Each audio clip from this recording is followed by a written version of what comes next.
अस्सलाम वालेकुम students, Rahman academy में आपको वेलकम करता हूं। आज हम chapter number 2 real and complex number की एक्सरसाइज नंबर 2.3 को जो है वो आज हम सॉल्व करेंगे, लेकिन वो वाले क्वेश्चंस करेंगे जो 2020 से लेके 2021 का जो टाइम पीरियड है उसमें जो है वो इम्पोर्टेंट है। तो जैसा कि स्टूडेंट्स आपको पता है कि कोविड-19 की वजह से जो है वो गवर्नमेंट ऑफ पंजाब ने इस बार सिलेबस जो है वो रिड्यूस करके, तो उसको स्मार्ट सिलेबस आप कह सकते हैं या फिर एक्सेलरेटेड लर्निंग प्रोग्राम के नाम दे सकते हैं। गवर्नमेंट ऑफ पंजाब ने में एक सिलेबस दिया है, देख सकते हैं आप। इसमें जो है ना हमारे पास एक मेरे पास फाइल मिली है मुझे, जी मेरे पास इसकी फ़ाइल अवेलेबल है, तो आपको मैं डिस्क्रिप्शन में यहाँ पे नीचे लिंक डाल दूंगा, तो आप यहाँ से इजीली फ़ाइल को एक्सेस कर सकते हैं। ठीक है, तो आप यहाँ पे डाउनलोड कर लें इस फाइल को। तो अब नीचे आए, थोड़ा सा आप देखें तो ये हमें टेबल ऑफ कंटेंट्स दिए हुए हैं। यहाँ पे आप देख सकते हैं उर्दू जो है वो हमें दिया गया है, ठीक है, फिर इंग्लिश दिया गया है, फिर मैथमेटिक्स जो है ये जो कि हमने अभी जो है हमने जिसके मुताबिक हम चल रहे हैं। तो यहाँ नीचे है थोड़ा सा, तो ये उर्दू का सिलेबस है और उसके जो है ये रिड्यूस कोर्स किया है जो उन्होंने, तो उसके जो इम्पोर्टेंट्स जो टॉपिक्स हैं उन्होंने जो है इंक्लूड किए हैं। फिर यहाँ पे नीचे हैं, तो जैसा कि हम मैथ्स पढ़े हैं, तो ये देखें मैथ्स साइंस ग्रुप, तो नीचे देखें यहाँ साइंस ग्रुप का मैथ आ गया। तो यहाँ पे देखें हमारे पास ये यूनिट 1 है, यूनिट 2 है, जो कि हम ये रियल एंड कम्प्लेक्स नंबर्स के बारे में जो है हम पढ़ें। तो आप जो है, आपको मैं नीचे फ़ाइल दे देता हूँ, तो आप जो है इसको ईज़िली देख लें। ठीक है, आप यहाँ से जो है ना मार्किंग अपने बुक पे कर सकते हैं ईज़िली। तो अब चलते हैं अपनी एक्सरसाइज की तरफ। तो एक्सरसाइज 2.3 को सॉल्व करने से पहले कुछ इंपॉर्टेंट कॉन्सेप्ट्स हैं जो कि मैं समझता हूँ आप लोगों के लिए जानना ज़रूरी है। तो जिनको इन कॉन्सेप्ट्स का आइडिया, तो वो इस वीडियो को स्किप कर सकते हैं, वो आगे एक्सरसाइज से कैरी ऑन करें। तो जो लोग अभी सीख रहे हैं वो इस वीडियो को एंड तक देखें। तो एक्सरसाइज नंबर 2.3 के अंदर देखें तो हमारे पास ये दो चीज़ें आती हैं। पहली चीज़ रेडिकल्स है और दूसरी चीज़ रेडिकेंड। ये देखते हैं कि इसका मतलब क्या है। तो हमें यहाँ पे देखें इन दी रेडिकल, और यहाँ पे हमें एक टर्म दी गई है। इस टर्म को देखें तो पार्ट्स में तोड़ के बताया हुआ है। तो यहाँ पे देखें the symbol root is called radical sign. इस टर्म के अंदर जो आपको रूट नजर आ रहा है उसका मतलब ये रेडिकल साइन है। यहाँ पर फिर नीचे आए तो यहाँ पे हमारे पास लिखा हुआ एन। तो इस टर्म के अंदर इस एन का क्या मतलब है?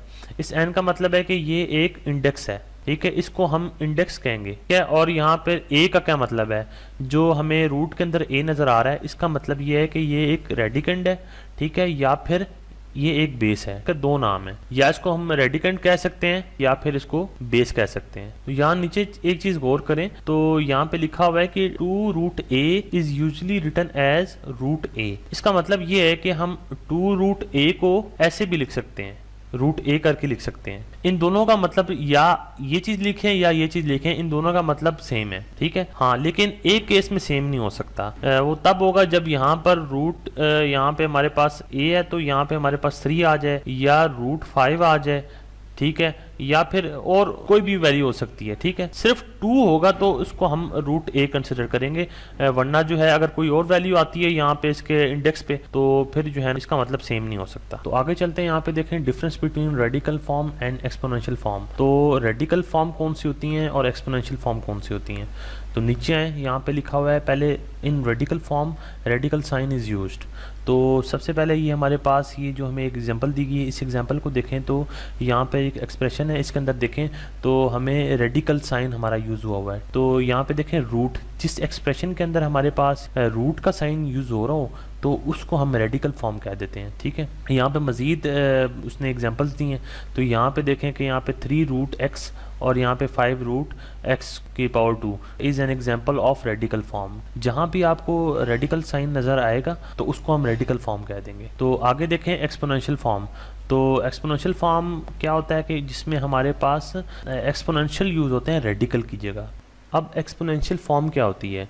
तो एक्सपोनेंशियल फॉर्म देखें, यहाँ पे नीचे एग्जांपल में हमें दिया हुआ है, एक इक्वेशन की शक्ल में हमें बताया हुआ है कि x is equals to a की पावर 1/n। तो जिसकी जो भी पावर होती है, ठीक है, अगर हम उसको इस शक्ल में लिखेंगे, यानी फॉर एग्जांपल मैं यहाँ पे मैं लिखता हूँ a की पावर, अगर मैं n लिखता हूँ, ठीक है, तो n जो है वो बेसिकली एक्सपोनेंट है, या फिर हम इसको पावर कहते हैं। जब हम इंडेक्स के ऊपर पावर लिख लेते हैं तो वो पूरी की पूरी फॉर्म जो है, इस फॉर्म को हम क्या बोलते हैं? एक्सपोनेंशियल फॉर्म, ठीक है। तो मैं आपको एक और एग्जाम्पल देता हूँ, यहाँ पे नीचे देखें तो इसमें अब देखें, ये देखें कि ये हमारे पास x की ऊपर पावर देखें 3/2 है, तो ये एक एक्सपोनेंशियल फॉर्म है। इसमें देखें इंडेक्स भी शामिल है और इंडेक्स के ऊपर जो है हमारे पास पावर डली हुई है, तो इस पूरी फॉर्म को क्या बोलेंगे, एक्सपोनेंशियल फॉर्म। ठीक है, इसी तरह अगले यहाँ पे देखें, अगली एग्जांपल देखें, z के ऊपर पावर देखें 2/7, ये दोनों एग्जांपल हैं एक्सपोनेंशियल फॉर्म। आगे देखें तो आगे हमारे पास आती हैं प्रॉपर्टीज ऑफ रेडिकल्स। तो नाम से ही जाहिर है रेडिकल्स है, तो इसका मतलब है कि वो वाली प्रॉपर्टीज हम पढ़ेंगे जिसके अंदर हमारे पास रूट इन्वॉल्व है। तो अब यहाँ पे देखें, हर प्रॉपर्टी में देखें,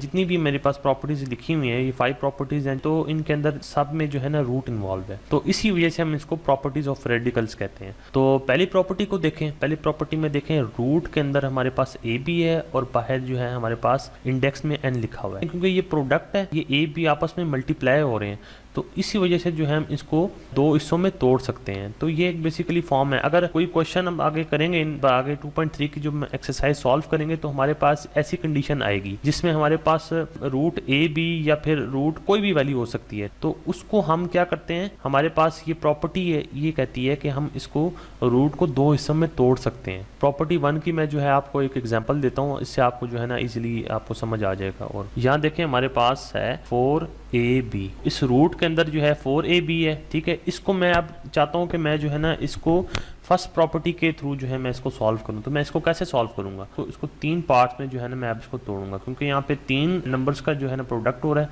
तो इसी वजह से मैं इसको 3 पार्ट्स में तोड़ूंगा। अब देखें, ये एक 4 को मैंने अलग किया, फिर ए को अलग किया, और ये देखें और ये बी को अलग किया। तो ये जो है हमारे पास फर्स्ट प्रॉपर्टी की एग्जांपल है। नेक्स्ट प्रॉपर्टी 2 देखें, तो उसमें जो है हमारे पास उसी तरह की कंडीशन है। अब यहाँ पे जो है हमारे पास वैल्यू आती है रैशनल के अंदर। इस तरह सेकंड प्रॉपर्टी देखें कि किसी भी रूट के अंदर हमारे पास अगर रैशनल नंबर आ जाता है तो हम उसको भी अलग कर सकते हैं। यहाँ देखें, नोमिनेटर वाले पार्ट को भी हमने जो है वो सेपरेट कर दिया है रूट के अंदर, और डिनोमिनेटर वाले पार्ट को भी हमने सेपरेट कर दिया है। तो ये दोनों एग्जांपल जो थी बिल्कुल सिमिलर थी। अच्छा, सेकंड प्रॉपर्टी को मैं एक एग्जांपल से समझाता हूँ जिससे आपकी जो है कन्फ्यूजन वो दूर हो जाएगी। तो यहाँ पे मैं जो है ना एग्जांपल लिखता हूँ रूट 42/7 और यहाँ पे मैं 3 लिखता हूँ। ठीक है, तो बेसिकली मैंने ये फॉर्म बनाई है। ठीक है, अब इसको मैं जो है ना 2 पार्ट्स में तोड़ूंगा। 42 को हम यहाँ सेपरेट कर लेते हैं, ठीक है, और यहाँ 7 को भी हम सेपरेट कर लेते हैं। तो ये अब हमारे पास सेकंड प्रॉपर्टी बन गई है। थर्ड प्रॉपर्टी को देखें तो इसमें हमारे पास एक रूट आता है, फिर उसके अंदर एक और रूट आता है, और फिर हमारे पास आता है रेडिकेंड। ठीक है ना, तो इसमें हमारे पास 2 रूट आ रहे हैं। तो जब भी ऐसा क्वेश्चन आ जाए तो हमने क्या करना होता है कि हमने दोनों में से जो है एक रूट को जो है ना कॉमन ले लेते हैं। ठीक है, और जो अंदर वाले जो रूट के साथ जो थे हमारे पास इंडेक्स थे, ठीक है, इनको हम क्या करेंगे, आपस में मल्टीप्लाई करवा देंगे, तो हमारे पास ये फॉर्म आ जाएगी। ठीक है, यहाँ पे मैं आपको एक एग्जांपल दे के बताता हूँ। यहाँ मैं लिखता हूँ 5 इंडेक्स में, ठीक है, फिर अंदर एक और छोटा सा रूट डालता हूँ इसके अंदर, और यहाँ पे मैं जो है लिखता हूँ इंडेक्स को 3, और यहाँ पर हम अंदर जो है क्या लिख देंगे 24। तो अब ये हमारे पास ये फॉर्म बन गई। तो इस फॉर्म को जो है हम कैसे सॉल्व करेंगे, तो अब मैंने आपको बताया था कि हमारी थर्ड प्रॉपर्टी ये कहती है कि अगर हमारे पास 2 रूट हों तो हम उसको एक कॉमन लेके और जो है ना उसके जो इंडेक्स हैं उनको आपस में मल्टीप्लाई करवा देंगे। ठीक है, तो इस केस में देखें तो हमारे पास ये 2 रूट हैं, तो सबसे पहले हमने क्या करना है, रूट को कॉमन लेना है। रूट को कॉमन लिया तो हमारे पास अंदर जो है 24 आ गया। बाहर जो है ना, बाहर क्या करेंगे, बाहर जो हम जो इंडेक्स थे उनको हम आपस में मल्टीप्लाई करवा देंगे 5 × 3। तो ये हमारे पास थर्ड प्रॉपर्टी की फॉर्म आ गई। फोर्थ प्रॉपर्टी को देखें तो फोर्थ प्रॉपर्टी बहुत आसान है। फोर्थ प्रॉपर्टी में सिर्फ यहाँ पे आप देखें ये हमारे पास बेस है, ठीक है, और इसकी पावर को आपने देखना है। इसकी पावर m है, तो m को देखें इसने होल बना दिए यहाँ पे। ये जो एज इट इज लिखा होता है n√a जो है उसको हमने यहीं रहने दिया है। ठीक है, ये देखें n√a यहीं पे रहा है, और जो हमारे पास जो पावर थी वो क्या बन गई, हमारे पास होल बन गई। आपको आगे मजीद एग्जांपल से बताता हूँ।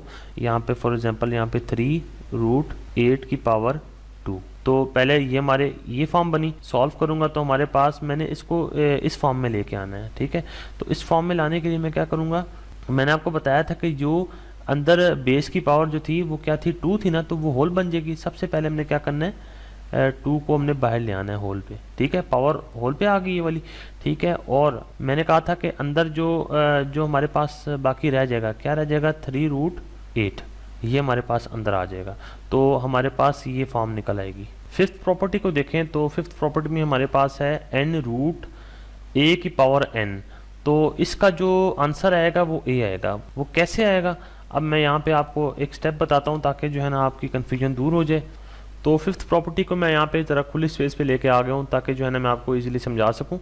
तो यहाँ पर देखें हमारे पास लिखा हुआ है n√a⁴n, तो इसको जो हमने क्या करना है, a बनाना है, ठीक है। इसको a कैसे बनाएंगे, तो अब यहाँ पर देखें आप, जैसे कि मैंने आपको बताया था कि रूट जो होता है वो रूट की वैल्यू क्या होती है। रूट अगर मैंने यहाँ पे n लिखा हुआ है, ठीक है, इसको हम क्या कहेंगे, 1/n कहेंगे ना।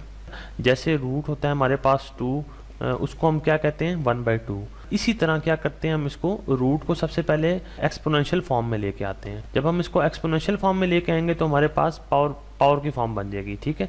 तो अब यहाँ पे देखें हमारे पास यहाँ पे a⁴n है, तो हम क्या करेंगे, a⁴n एज इट इज़ यहीं पे लिखेंगे, ठीक है। हमने क्या करना है, हमें जैसे पता है कि √n जो था वो क्या था, 1/n के इक्वल था, तो हमने क्या करना है कि इसको एक्सपोनेंट में तब्दील कर देना है, ठीक है। तो हमारे पास ऐसी फॉर्म बन जाएगी। मजीद देखें तो इस n को जब हम 1 के साथ मल्टीप्लाई करवाएंगे तो क्या बन जाएगा, a⁴n, ठीक है। और यहाँ पे नीचे जो है, नीचे वाला जो डिनोमिनेटर वाला जो n था वो ऐसे बन गया, तो ये फॉर्म बन गई हमारे पास। फिर आगे देखें तो अब ये n से कैंसिल हो गया, तो हमारे पास यहाँ पे a⁴1 बच गई। तो a⁴1 जो है बेसिकली a होती है, ठीक है। तो उम्मीद है आपको ये प्रॉपर्टी समझ आ गई होगी। एक्सरसाइज नंबर 2.3 का क्वेश्चन नंबर 1 देखें, right each radical expression in exponential notation, add each exponential expression in radical notation, do not simplify. यानी इसका मतलब ये है कि हमने जो हमें एक्सप्रेशन रेडिकल में दी गई हैं उसको हमने एक्सपोनेंशियल में लेके आना है, और जो एक्सपोनेंशियल में है उसको हमने रेडिकल नोटेशन में लेके आना है। इसमें हमने सॉल्व नहीं करना, सिर्फ हमने इसको कन्वर्ट करना है एक्सपोनेंशियल नोटेशन में या फिर रेडिकल नोटेशन में। पार्ट नंबर 1 के अंदर देखें हमारे पास रेडिकल फॉर्म गिवन है। रेडिकल फॉर्म कैसे पता चला कि जिस एक्सप्रेशन के साथ रूट होता है उसको हम रेडिकल फॉर्म बोलते हैं, तो इसी वजह से हम इसको अब क्या करेंगे, जब ये रेडिकल फॉर्म है तो उसको हम एक्सपोनेंशियल फॉर्म में लेके आएंगे। एक्सपोनेंशियल फॉर्म होती है पावर की फॉर्म। जब कोई क्वेश्चन रेडिकल एक्सप्रेशन से एक्सपोनेंशियल में जाता है तो उसको हम क्या करते हैं कि उसका रेडिकल खत्म करने के लिए उसको जो हम एक्सपोनेंशियल फॉर्म में ले जाते हैं।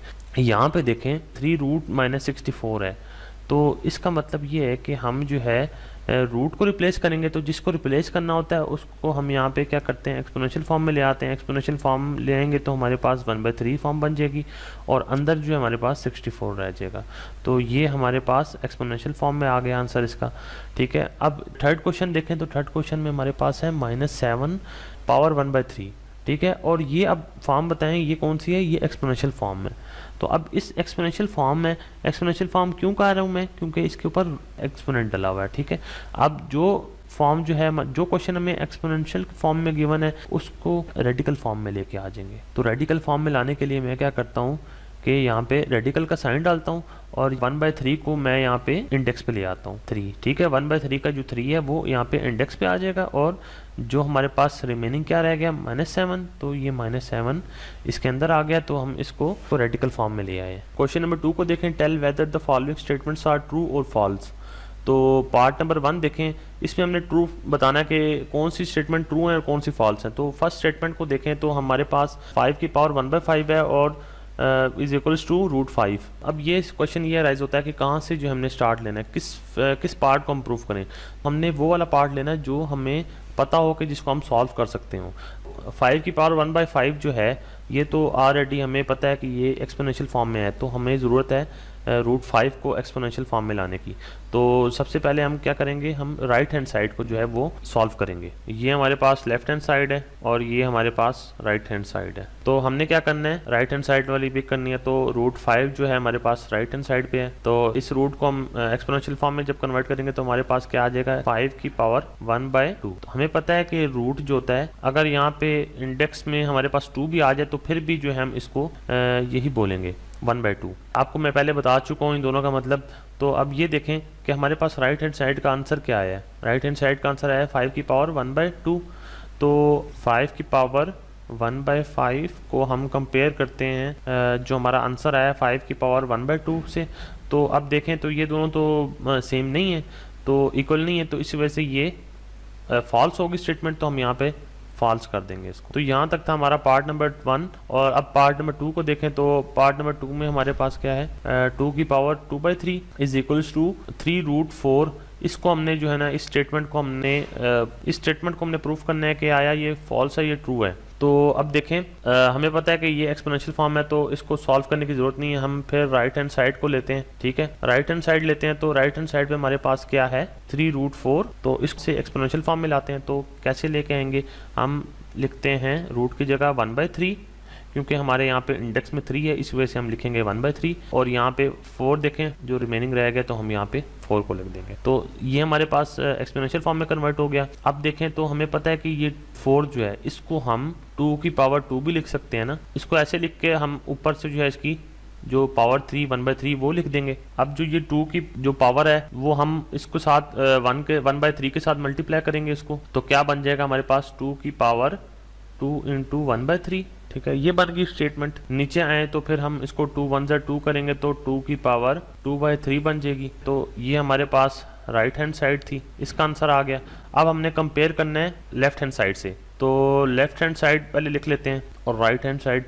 तो लेफ्ट साइड पे हमारे पास क्या था, 2 की पावर 2/3, और हमारे पास राइट हैंड साइड का जो आंसर आया क्या आया, 2 की पावर 2/3। तो ये दोनों आपस में इक्वल हैं, तो इस वजह से ये स्टेटमेंट ट्रू हो जाएगी हमारी। तो यहाँ तक हमारे पास क्वेश्चन 2 का एंड होता है according to the smart syllabus. Question number 3 देखें, simplify the following radical expressions. इसको हमने सिंप्लीफाई करना है। ये सारे जो हमें जो पार्ट्स गिवन है ये हमारे पास रेडिकल एक्सप्रेशन के अंदर है। तो इसको सबसे पहले जो भी आपको पता है कि रेडिकल एक्सप्रेशन कहीं भी नजर आती है, सबसे पहला स्टेप यही होता है कि हमने उसको एक्सपोनेंशियल फॉर्म में लेके आना होता है। सबसे पहले मैं इसको एक्सपोनेंशियल फॉर्म में लाऊंगा। तो यहाँ पे लिखा है 4√32। तो 4√32 को मैं क्या करूंगा, एक्सपोनेंशियल में लाने के लिए एक्सपोनेंट में लाना है, तो हम इसको 1/4 कर लेंगे, ठीक है। और अंदर जो रूट के अंदर 32 था वो अंदर ऐसे आ जाएगा, ठीक है।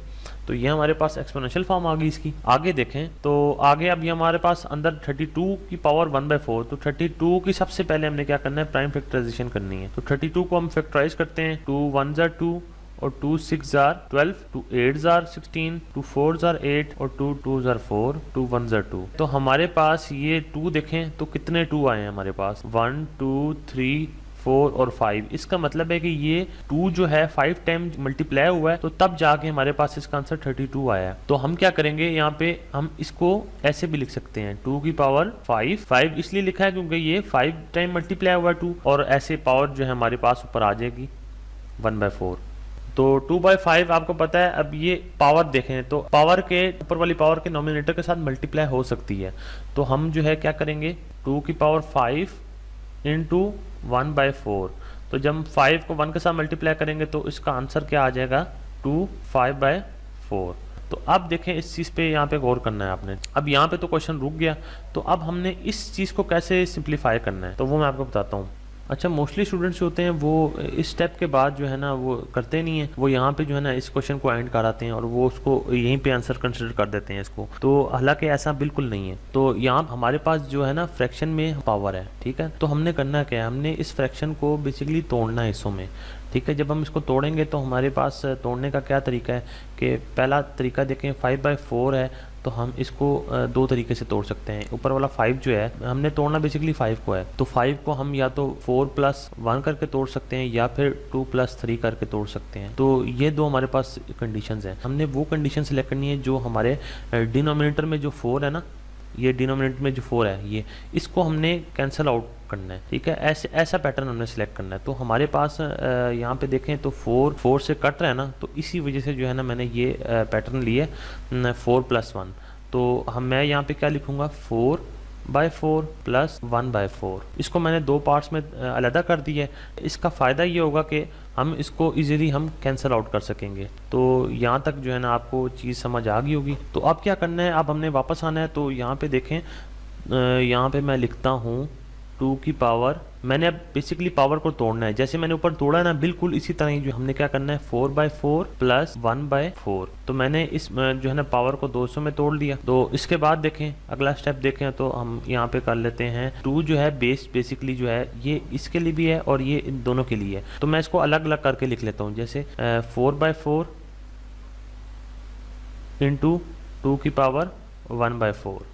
ठीक है, जब मैंने इसको अलग कर लिया तो हमारे पास ये कैंसिल आउट हो जाएंगे दोनों। तो आगे हमारे पास रह क्या जाएगा 2 की पावर 1 रह जाएगी इस जगह पे। ठीक है, और आगे जो है हमारे पास जो इंटू 2 जो था वो हमारे पास 1/4 एज इट इज़ यहीं पे रह जाएगा। ठीक है, इससे आगे हल करेंगे तो क्या बनता है हमारे पास 2 जो है एज इट इज़ यहीं रहेगा। 2 की पावर 1/4 को इस तरीके से भी लिख सकते हैं √4 और साथ यहाँ पे। तो यहाँ तक हमारा प्रॉपर आंसर बनता है। पार्ट नंबर 3 देखें तो ये हमारे पास रैशनल एक्सप्रेशन गिवन है। जब भी आपके पास रैशनल एक्सप्रेशन होती है तो सबसे पहला स्टेप हमने यही करना होता है कि हमने इसको एक्सपोनेंशियल में लाना होता है। एक्सपोनेंशियल में कन्वर्ट करता हूँ। एक्सपोनेंशियल में कन्वर्ट करने के लिए मैं क्या करूँगा 1/5 लिख दूंगा। ठीक है, और जो अंदर रूट के अंदर हमारे पास क्या था 3/32, तो ये हमारे पास अंदर आ जाएगी वैल्यू। आगे जाएं तो अब ये 3/32 जो है 3 के फैक्टर तो नहीं बना सकते हम, 32 के फैक्टर बनाते हैं।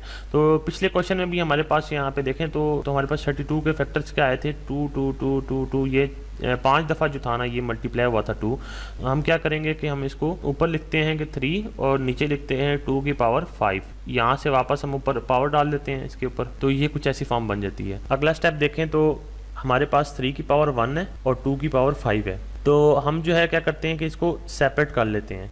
तो हम पहले क्या करेंगे 3 को सेपरेट कर लेते हैं। 3 की पावर 1 और ये 1/5। ठीक है, यहाँ पे सेपरेट किया और इसी तरह नीचे वाली वैल्यू को भी सेपरेट कर लेते हैं। तो 2 के ऊपर 5 और ये 1/5। तो ये चीज़ आपको समझ आ गई होगी। आगे देखें तो हमारे पास ये बन जाएगी 3 की पावर 1/5। 3 की पावर 1/5 ऐसे आई कि 1 को हमने जब इस 1 के साथ मल्टीप्लाई किया तो ये 1 1 1 हो गया, तो 1/5 हो गया ये। ठीक है, तो 3 के ऊपर 1/5 आ गया और नीचे देखें तो ये 5 से कैंसिल आउट हो गया। तो यहाँ पर हमारे पास रिमेनिंग क्या रह गया 2 की पावर 1। तो अब यहाँ से जो है ना अब इस 3 की पावर 1/5 को हम ऐसे भी लिख सकते हैं √3। ठीक है, और यहाँ पे बाहर इंडेक्स हम 5 लिख देते हैं। तो हमें पता है कि हम हमेशा जो इंडेक्स में वो वैल्यू डालते हैं, हम हमेशा इंडेक्स में वो वैल्यू डालते हैं डिनोमिनेटर में होती है। ठीक है, तो डिनोमिनेटर में 5 था तो इसी वजह से हम यहाँ रूट के साथ जो है इंडेक्स को हम 5 लिख देते हैं। नीचे आए तो नीचे हमारे पास खाली 2 रह गया।